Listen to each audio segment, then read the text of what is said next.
Hello friend, good morning. Welcome to home science mantra. हम अपने इस होम साइंस मंत्रा परिवार में आप सबका स्वागत करते हैं। और आज हम लोग एक नया टॉपिक लेके आए हैं।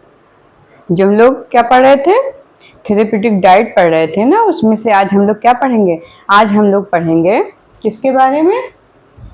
Diet in disease of liver, यानी कि यकृत की बीमारियों में कौन कौन से आहार होते हैं, यानी यकृत के रोग में क्या आहार लिए जाते हैं, उन सब के बारे में पढ़ेंगे। और ये पढ़ेंगे कि यकृत के रोग आखिर हैं क्या, कौन कौन से यकृत के हमारे रोग होते हैं। ठीक है, यकृत के रोग कौन कौन से हैं। ठीक, तो हम लोग क्या पढ़ेंगे? यकृत के रोग में आहार, यानी यकृत के हम लोग जानते हैं ना कि यकृत क्या है। यकृत हमारा लीवर है। और यकृत क्या है? यकृत हमारे शरीर की सबसे बड़ी ग्रंथि है। क्या है? यकृत हमारे शरीर की सबसे बड़ी ग्रंथि है। सबसे बड़ी ग्रंथि, सबसे बड़ी पाचक ग्रंथि। यहाँ पे क्या होता है? यकृत कहाँ पे स्थित? अगर पूछा जाए क्वेश्चन कि यकृत कहाँ पे स्थित होता है, तो हम लोग क्या कहेंगे? हम लोग यही कहेंगे कि यह उदर के दाहिनी ओर तथा कहाँ पे? डायाफ्राम के ठीक पीछे पसलियों के और मतलब डायाफ्राम के ठीक पीछे पसलियों की ओर स्थित होता है। क्या? हमारा यकृत। और इसका रंग कैसा होता है? इसका रंग भूरा होता है। और क्या होता है? लाल तथा चॉकलेटी होता है। भूरा, लाल तथा चॉकलेटी होता है। और जो हमारा यकृत होता है, इसके दो भाग होते हैं, दाया भाग और बाया भाग। ठीक है, जो दाया भाग होता है बाएं भाग से लगभग 5 गुना अधिक बड़ा होता है। ठीक है, जो हमारा यकृत है, इसमें क्या क्या होते हैं? इसमें पित्तवर्धक होते हैं, पित्तरस होते हैं, और क्या होता है? बिलिरुबिन होता है, बिलिवर्डिन होता है। ये सारी चीजें कहाँ पे होती है? यकृत में। हम लोग जो अपना साइंस का पार्ट में यकृत पढ़ेंगे, पाचक संस्थान, तो उसमें हम यकृत अच्छे से पढ़ेंगे। अभी हमारे यहाँ पे थेरेपी डाइट है कि हम यकृत के रोग में क्या आहार लेंगे, तो हम इस बारे में चर्चा करेंगे। ठीक है, और जो हमारा यकृत है, इसका स्वस्थ रहना बहुत ही आवश्यक है। अगर यकृत स्वस्थ नहीं रहेगा तो हमारी पाचन संबंधी सारी गड़बड़ियां हो जाएंगी। यकृत ही क्या है? यकृत हमारे शरीर का क्या उसको कहते हैं? स्टोरेज है। वहां पे सारी चीज एकत्रित होती है। अगर यकृत ही खराब हो जाएगा तो सब चीज, सारा सिस्टम खराब हो जाएगा। इसलिए यकृत का स्वस्थ रहना बहुत ही आवश्यक है। और हम लोग अब देखते हैं कि क्या होता है यकृत में। जो हमारे यकृत में दोष उत्पन्न होते हैं, तो उनसे क्या होता है? तो उनसे निम्न बीमारियां उत्पन्न हो जाती हैं। कौन सी निम्न बीमारियां उत्पन्न हो जाती? देखिए, यकृत को क्या कहते हैं? यकृत, एक पॉइंट यहाँ पे लिखने लायक है कि यकृत सबसे बड़ी ग्रंथि है, शरीर की सबसे बड़ी ग्रंथि है। शरीर की सबसे बड़ी ग्रंथि।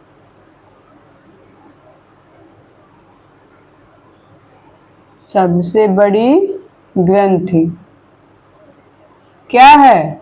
हमारा यकृत। ठीक है, यकृत यानी कि लीवर। हमारे शरीर की सबसे बड़ी ग्रंथि क्या है?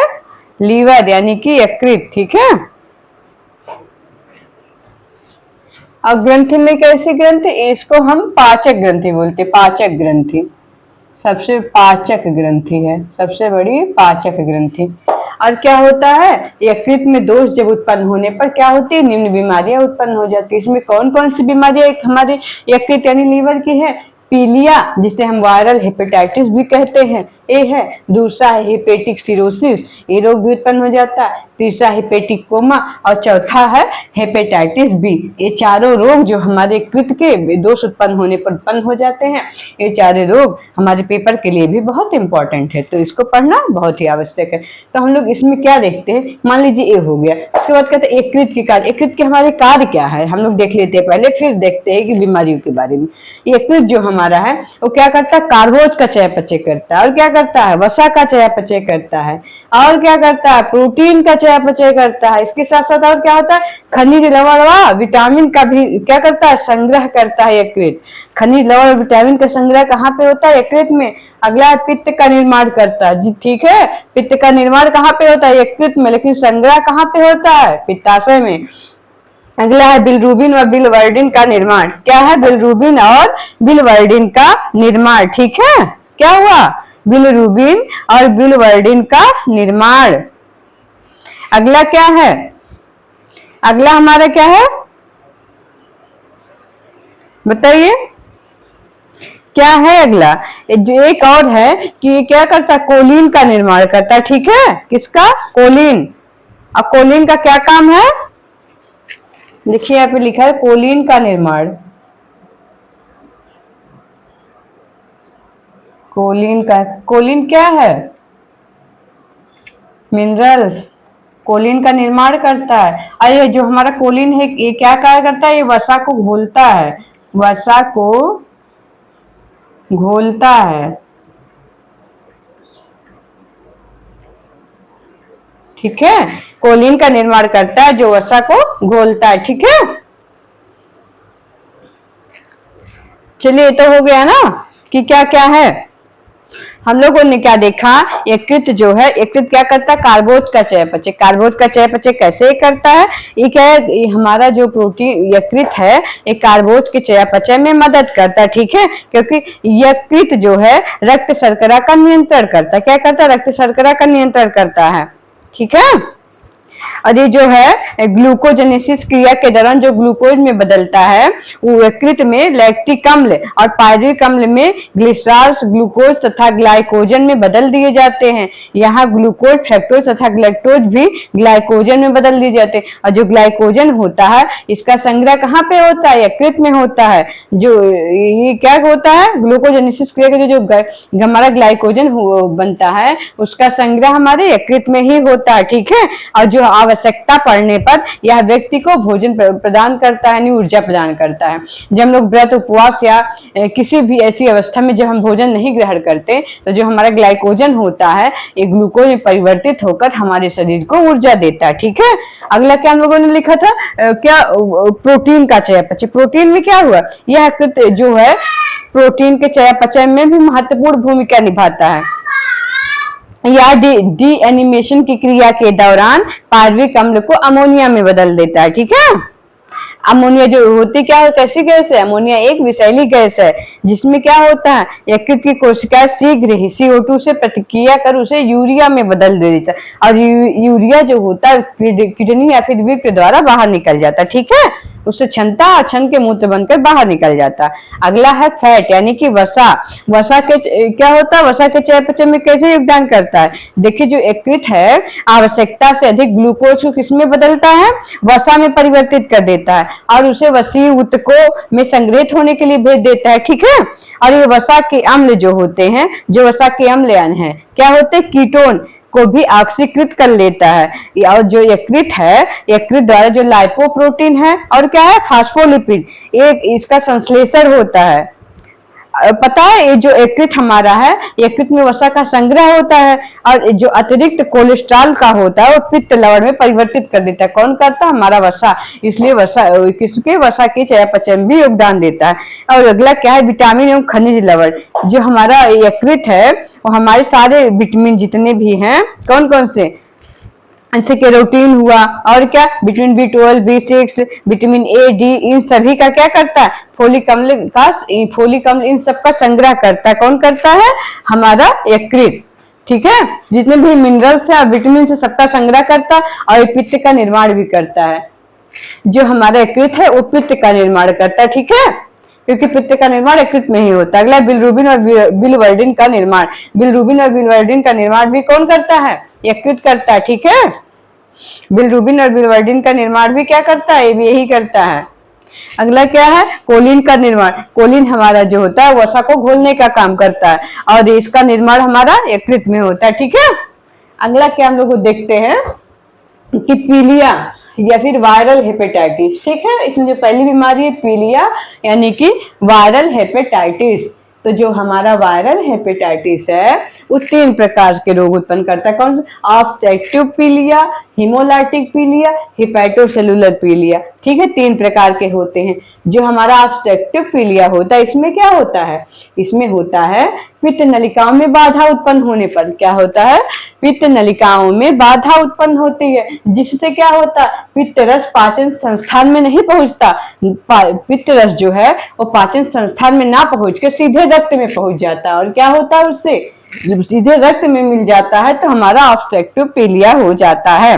क्या होता है? ऑब्स्ट्रक्टिव पीलिया हो जाता है। ठीक है, और इससे क्या होता है, इससे जो है हमारे पित्त नलिकाओं में पथरी होने की भी संभावना बढ़ जाती है। ठीक है, यह क्या होता है, ये पित्त नलिका जब ये हमारे सीधे रक्त में मिल जाता है, इससे पित्त में पथरी होने की भी संभावना बढ़ जाती है। अगला है हिमोलाइटिक पीलिया। हिमोलाइटिक पीलिया में क्या होता है, आरबीसी नष्ट होने लगते हैं। जब हमारे आरबीसी नष्ट होने लगते हैं तब क्या होता है, तो ये हो जाता है पीलिया। अधिक मात्रा में अगर आरबीसी नष्ट हो रहे हैं तो हमारा पीलिया हो जाता है, वो भी हिमोलाइटिक पीलिया। अगला है हिपेटो सेलुलर पीलिया, यानी कि पीलिया वायरस, जो हमारे पीलिया के वायरस होते हैं, पीलिया वायरस से फैलने वाला रोग है, जो वायरस के संक्रमण अथवा विषाक्त पदार्थों और दवाइयों से, हम जब भी कोई विषाक्त पदार्थ खा लेते हैं या फिर दवाइयों के सेवन से भी क्या होता है, हिपेटो सेलुलर पीलिया हो जाता है। जिससे क्या होता है, जिससे यकृत की कोशिकाएं निष्क्रिय हो जाती है। इससे क्या होता है, हमारे यकृत की कोशिकाएं निष्क्रिय हो जाती है। ठीक है, और जब हमारे यकृत की कोशिकाएं निष्क्रिय हो जाती है तो क्या होता है, हिपेटोसेलुलर, क्या होता है, हिपेटोसेलुलर पीलिया। ठीक है, इसको हम हिपेटोसेलुलर हेपेटाइटिस भी बोल सकते हैं। ठीक है, इसमें क्या होता है, हम लोगों ने ये सब तो देख लिया। हम लोग देखते हैं पीलिया के लक्षण क्या हैं। जब इससे सेवन करते हैं तो हमारी यकृत की कोशिकाएं निष्क्रिय हो जाती है और हमारा हिपेटोसेलुलर पीलिया हो जाता है। अगला देखते हैं पीलिया के लक्षण, कि पीलिया के क्या लक्षण हैं। हम लोग देखते हैं कि पीलिया के क्या लक्षण हैं। तो देखिए, जो पीलिया के हमारे लक्षण है, कौन कौन से लक्षण, पहले त्वचा, नाखून व आंख पीला होना। देखते हैं जब कोई किसी भी व्यक्ति को हम देखते हैं, अगर उसका आंख, त्वचा का कलर या फिर नाखून के कलर येलो येलो हो जाते हैं तो हम कहते हैं कि इनको पीलिया हो गया। अगला है मूत्र का रंग, जब हमारा पीलिया होता है तो मूत्र का कलर भी येलो हो जाता है। और भूख कम लगता है, जब हमारा पीलिया की शिकायत जिसको होती है उसको भूख कम लगता है। भूख कम लगेगी तो चक्कर आएगा, चक्कर आएगा तो उल्टी होगी, उल्टी आएगा तो जी मिचलाएगा, जी मिचला, और उसके बाद क्या होगा, जब सारे लक्षण दिखेंगे तो रक्त की कमी हो जाएगी। ठीक है, क्योंकि जब हमारे जो है क्या होता है, आरबीसी भी नष्ट होने लगते हैं, तो वो सही बात है। अगर आरबीसी नष्ट हो रहे हैं तो हमारा क्या होता है, रक्त की कमी होना शुरू हो जाता है। इस प्रकार हम लोगों ने क्या देख लिया, पीलिया वायरल हेपेटाइटिस। ठीक है, वायरल हेपेटाइटिस, और इसके यकृत के कार्य भी हमने देखा, बीमारियां देखी, कितनी बीमारी कितने प्रकार की ये भी देखा, और इसके लक्षण क्या है, लक्षण को भी हम लोगों ने देख लिया। ठीक है, एक क्वेश्चन आता है कि बिलिरुबिन और बिलिवर्डिन की मात्रा शरीर ब्लड में कितना होता है। तो हम लोग लिखे बिलिरुबिन, नोट करके लिख लेते हैं। ठीक है, क्या नोट करके लिख लेते हैं कि बिलिरुबिन व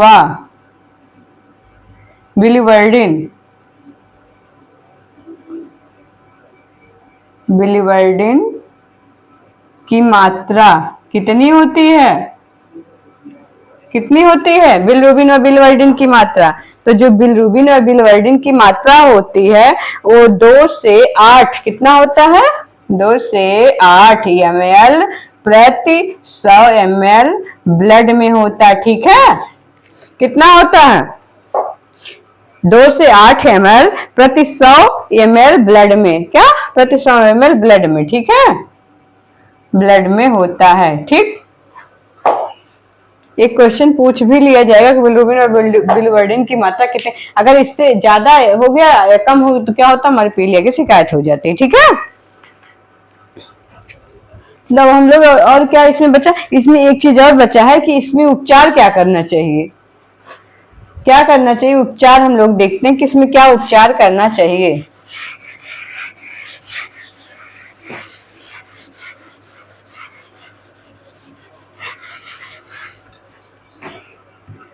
पीलिया की स्थिति में उपचार, पीलिया में उपचार, क्या उपचार करना चाहिए पीलिया में, क्या है, जो हमारा प्रोटीन है इसमें क्या करना चाहिए, जो प्रोटीन है,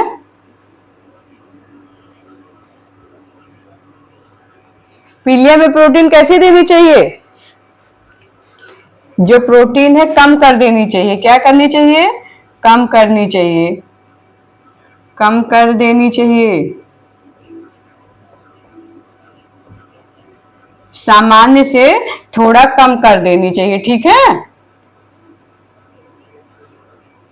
सामान्य से थोड़ा कम कर देनी चाहिए। उसके बाद क्या हुआ, ठीक है। अच्छा, हम अगर इस पीलिया की अपनी चरम सीमा पर हो ये रोग, तो जो प्रोटीन है पूर्ण रूप से बंद कर देना चाहिए, ठीक। उसके बाद आता है वसा। वसा क्या करना चाहिए, बताइए, वसा क्या करना चाहिए। वसा भी कम कर देना चाहिए या फिर बंद कर देना चाहिए, ठीक है। उसके बाद वसा के बाद क्या आता है, कैलोरी। कैलोरी क्या करना चाहिए,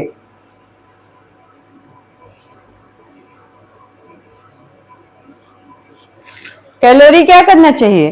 कैलोरी की मांग कम हो जाती, ठीक है, मांग कम हो जाती कैलोरी की।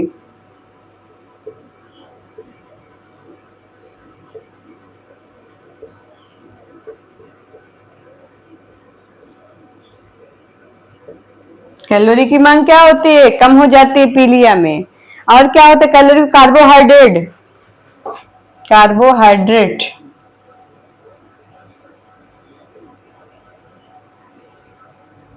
इसमें क्या होता है, मांग बढ़ जाती है, ठीक है, मांग ज्यादा हो जाती है, ठीक। और उसके बाद क्या है, विटामिन। विटामिन में क्या होना चाहिए, विटामिन सी। विटामिन सी अधिक मात्रा में देना चाहिए, अधिक मात्रा में देना चाहिए।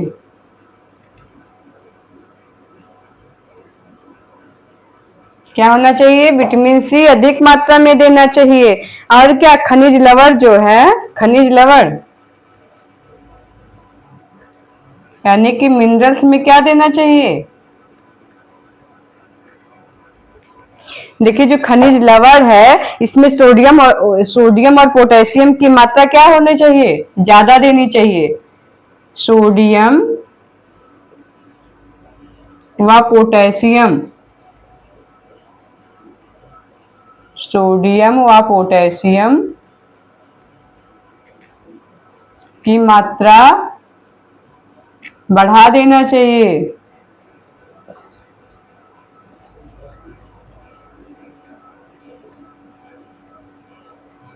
क्या होना चाहिए, सोडियम और पोटेशियम की मात्रा क्या करना चाहिए, बढ़ा देना चाहिए। और जो खनिज लवण है इसमें फल ज्यादा देना चाहिए, फल का सेवन अधिक।